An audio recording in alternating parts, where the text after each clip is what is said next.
What's going on, guys? What is up? Welcome to another episode of our cooking in the car. So tayo ay magluluto na naman. At tayo ay mag-chill. Maghahanap naman tayo ng pwesto. Aside sa mga lugar na napuntahan natin last time, gusto ko pa maghanap ng ibang spot na pwede tayong mag-stay.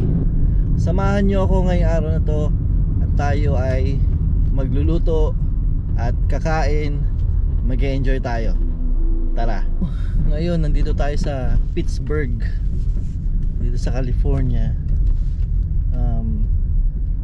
Isa itong marina yacht club, sa Pittsburgh Yacht Club. Mukhang tahimik dito kaya maganda pumesto. Dito siguro tayo magpwesto. No boat trailers, marina boat owners. May nahanapan tayong parking space, kaso ano lang to, exclusive para sa mga boat owners. So hindi tayo pwede rito. Maghanap ulit tayo ng ibang lugar.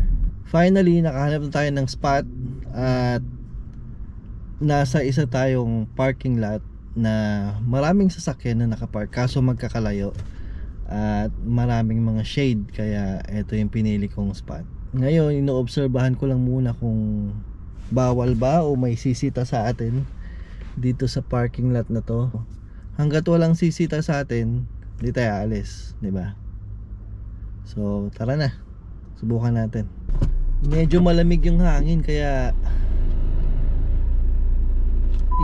i-reverse natin para maharangan ng sasakyan yung hangin. Malamig eh. Maganda kasi yung panahon ngayon, talagang malilim siya.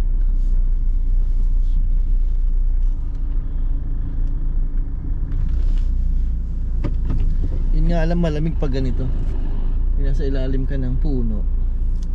Tapos medyo malilim yung yung panahon. I mean medyo makulimlim yung panahon. Yung malamig talaga. Kasi wala pa naman summer eh. Wala pa namang summer. Springtime. Springtime pa lang naman.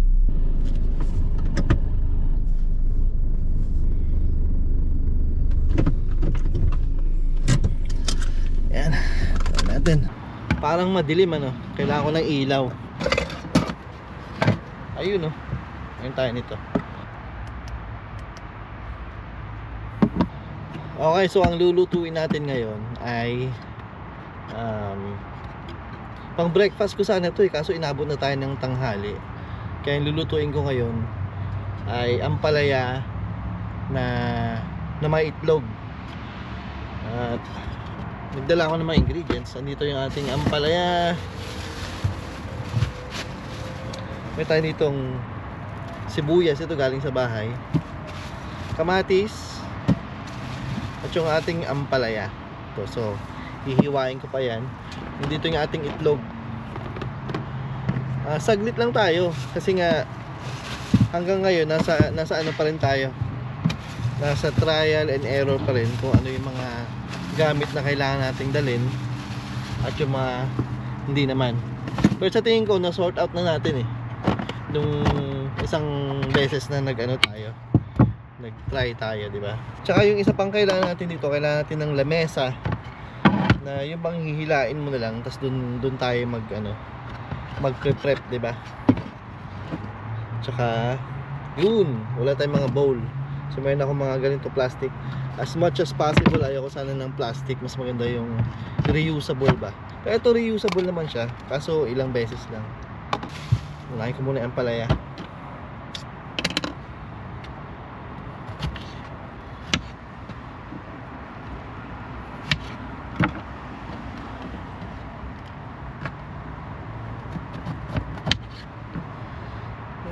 Balat.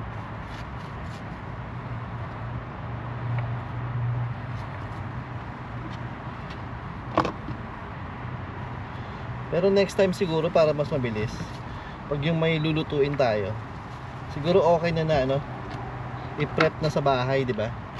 saka natin siya lutuin na lang dito. Lalo yung paghiwa ng mga gulay, paghiwa ng mga karne. I think mas okay na siya kapag kapag ready na ba, para luto-luto na lang tayo, mix na lang. So kailangan natin ng mga basurahan para at least, di ba, wala silang rason na paalisin tayo kung sakali, dahil wala naman tayong ginagawa pagkakalat or pag-iingay, diba? Next natin, kamatis.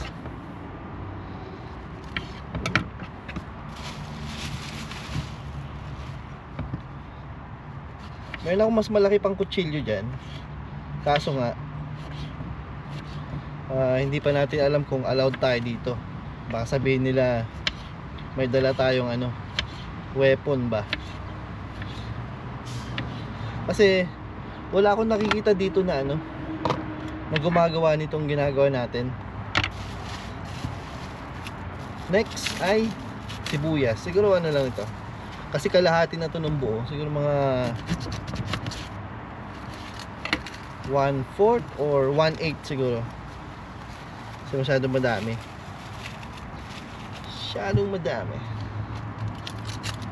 Pero mahilig ako sa sibuyas.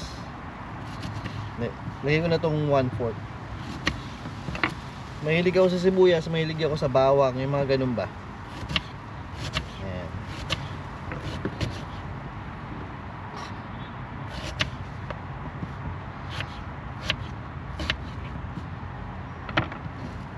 Yun, pagsama-samahin ko na dito.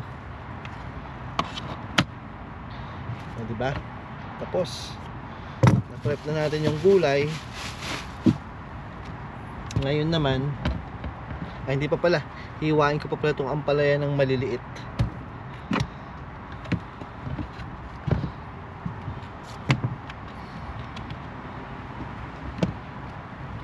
Pakay ko dito. Kayo ba, mahilig ba kayo sa ampalaya? Nung bata ako, ayaw ko nito eh. Pero nung medyo nagkaedad na tayo, tapos nalaman na natin yung yung value ng ng gulay, 'di ba? Parang kailangan ko pala 'to.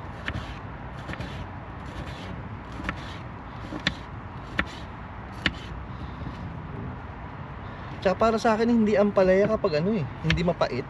Alam mo 'yun? Mas gusto ko yung mapait. Lalo pag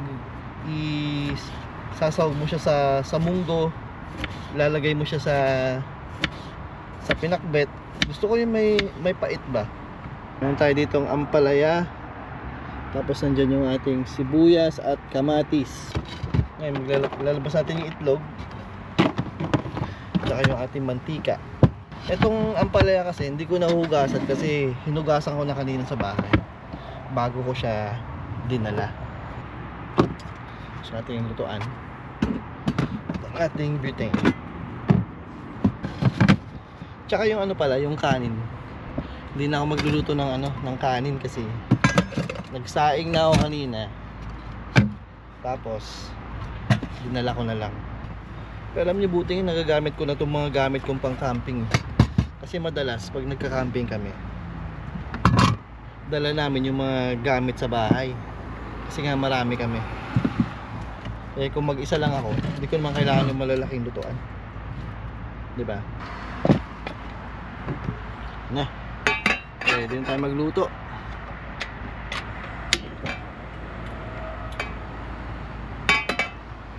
Ayun mantika.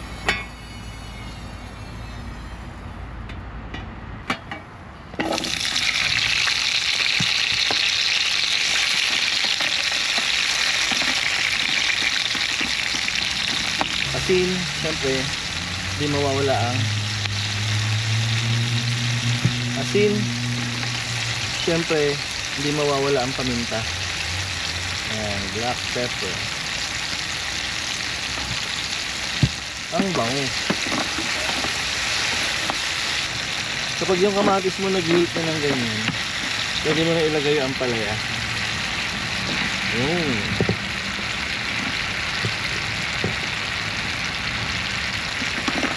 Daming ampalaya. Pero paborito ko kasi ang ampalaya.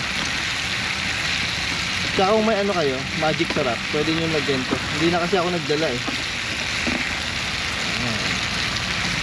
Yung ampalaya naman hanggang mag-wilt siya. Ay! Hilig na. Hanggang mag-wilt siya.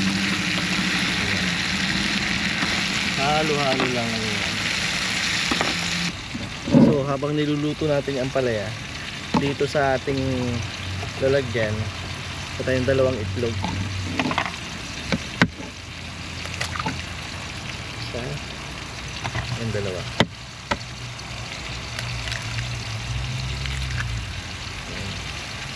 You know what? Dagdagan ko pa isa. Hindi kulang yung dalawa eh. Ayan. At lagi mong isi-season yan lahat yan. Pinch of salt, tsaka black pepper. Ayan. Tapos ganyan, batiin mo lang ganyan.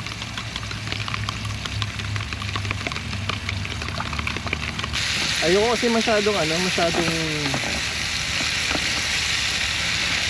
wilted ba, or masyadong tawag doon, ayoko yung masyadong overcook na ampalaya, kaya hiniwa ko siya na medyo matataba. At saka i-half cook lang natin siya.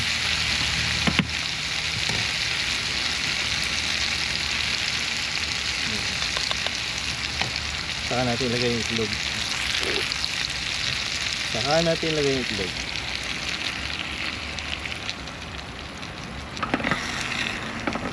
Mix na ganyan. Mix.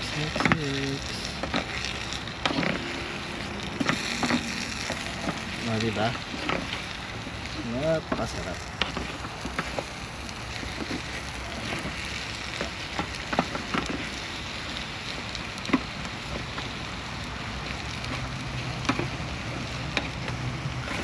Ayun. Patayin natin yung apoy. Halo-halo na lang yan. Ayun.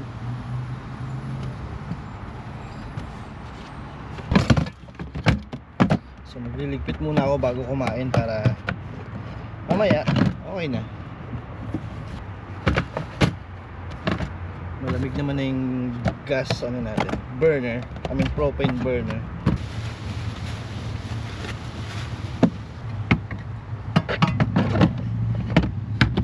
Ayun. Tsaka ito yung kanin natin kanina. Nagsaing na ako sa bahay. Nagbaon na ako dito. Dito na tayo kakain. Meron akong mga plato dyan. Kaso ayaw ko nga maghugas na madami. Dito na tayo kumain. Okay naman eh. Kain na tayo.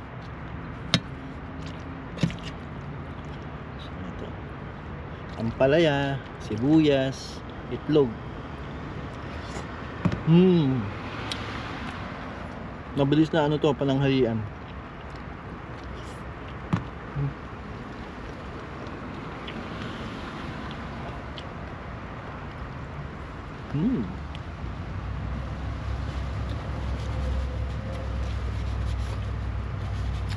So gusto ko itong spork na to kasi baliktaran. May kutsilyo pala sila sa gilid. Meron siyang dito sa gilid. Kutsara naman.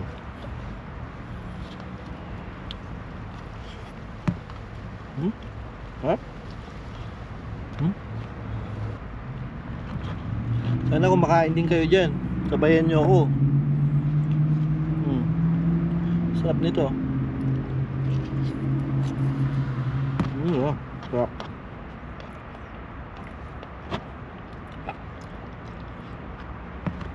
Diba?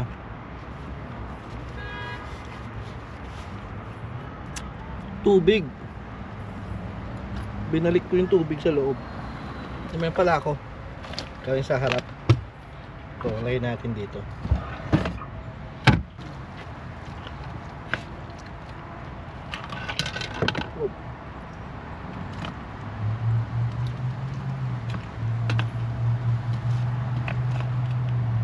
Nung bata ako, hindi ako sa ampalaya, sa gulay, no. kami pa naman mga Ilocano, mahilig kami sa gulay. Ang pinakbet, dinengdeng, mga ganun ba. Kaya ako nung bata ako, puro lang ako pritong manok, longganisa, tocino, hotdog, yun. Pero nung medyo tumanda-tanda na tayo, nung nalaman ko yung value ng mga gulay, naging health conscious ako. Kung tawag si Jillian. Jillian, Do you think you can pick me up? right now? Yeah. Okay, just wait. Can you wait Okay. 10 minutes? Yeah. Okay. Ay, babush.